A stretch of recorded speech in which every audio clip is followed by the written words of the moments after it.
How many books would you collect in your lifetime? Maybe 10,000? Maybe 50,000? All right, 1 lakh. But do you believe this man has single-handedly collected more than 15 lakh books and made his own library? ನಮಸ್ತೆ, ನನ್ನ ಹೆಸರು ಅಂಕೇಗೌಡ ಅಂತ. And I say him, he is Pustaka Brahma of Karnataka. ನಾನು 21ನೇ ವಯಸ್ಸಿನಲ್ಲಿ sugar ಫ್ಯಾಕ್ಟರಿಯಲ್ಲಿ ಕೆಲಸ ಮಾಡ್ತಾ ಇದ್ದಾಗ ನಾನು ಓದ್ಲಿಕ್ಕಾಗಿ ರಾಮಕೃಷ್ಣಾಶ್ರಮದ ಒಂದು ಚಿಕ್ಕ 4 ಆಣೆ ಅಥವಾ 10 ಪೈಸೆ ಪುಸ್ತಕಗಳನ್ನು ತಗೊಂಡು ಓದಿದಾಗ ಏನೋ ಒಂಥರ ಖುಷಿ ಆಗ್ತಾ ಇತ್ತು. ಅಲ್ಲಿಂದ ಸ್ಟಾರ್ಟ್ ಆಯ್ತು ನನ್ನ ಓದಿನ ಹವ್ಯಾಸ. ಇದೇ ನೋಡಿ ಅಂಕೇಗೌಡರ ಪುಸ್ತಕ ಭಂಡಾರ. ಈ ಗ್ರಂಥಾಲಯನ ಸೃಷ್ಟಿ ಮಾಡೋದಕ್ಕೆ ಇವರು ಸತತ 50 ವರ್ಷಗಳನ್ನ ತ್ಯಾಗ ಮಾಡಿದ್ದಾರೆ. ಅಂಕೇಗೌಡರು ನನಗೆ ಸುಮಾರು 50 ವರ್ಷಗಳಿಂದ ಪರಿಚಯ.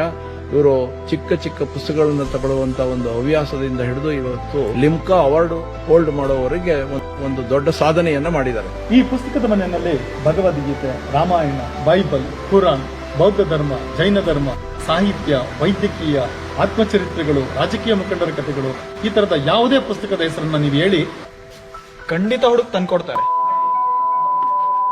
Okay, let's get to reality. ಹಲವಾರು ಸಂಸ್ಥೆಗಳು ಮತ್ತು ಸರ್ಕಾರ ಎಷ್ಟೋ ತರದ ಸಹಾಯ ಮಾಡಿದ್ರು ಈ ಪುಸ್ತಕಗಳನ್ನ ಸರಿಯಾಗಿ ಜೋಡ್ಸಕ್ಕಾಗ್ದೇನೆ ಹಾಗೆ ಹಾಳಾಗ್ತಾ ಇದೆ. ಸುಮಾರು 8 ಲಕ್ಷ ಪುಸ್ತಕ ಸರಿಯಾದ ಜೋಡಣೆ ಇಲ್ಲದೇನೆ ಹಾಗೆ ಉಳಿದಿವೆ. ಎಲ್ಲೂ ಸಿಗದಂತ ಹಳೆ ನಾಣ್ಯಗಳು, ಪ್ರಥಮ ಆವೃತ್ತಿ ಪುಸ್ತಕಗಳು ಮತ್ತು ಹಲವಾರು ಚಿತ್ರಕಲೆಗಳು ಕೂಡ ಅಂಕೇಗೌಡರ ಸಂಗ್ರಹದಲ್ಲಿ ದೊರೆಯುತ್ತವೆ. ಇದೇ ನಾನು ಮಾಡಿರುವಂತಹ ಆಸ್ತಿ. ಇಂಥ ಅಪ್ಪಟ ಕನ್ನಡಿಗರಿಗೆ ನಮ್ಮಂತವ್ರು ಸಹಾಯ ಮಾಡ್ರಿ, ಇನ್ಯಾರು ಸಹಾಯ ಮಾಡ್ತಾರೆ ಹೇಳಿ? ನೀವು ಮಾಡ್ತಕ್ಕಂಥ ಚಿಕ್ಕ ಸಹಾಯ ಒಂದು ತಲೆಮಾರಿನ ತನಕ ನನ್ನ ಆಸ್ತಿಯಾಗಿ ಉಳಿಯಿತು. ನಾವುಗಳು ಮಾಡೋ ಅಂತ ಚಿಕ್ಕ ಸಹಾಯ ಮುಂದಿನ ಪೀಳಿಗೆಗೆ ಒಂದು ದೊಡ್ಡ ಆಸ್ತಿಯಾಗಿ ಪರಿಣಮಿಸುತ್ತೆ. ನಮಸ್ತೆ Karnataka. And this is Souls of Karnataka.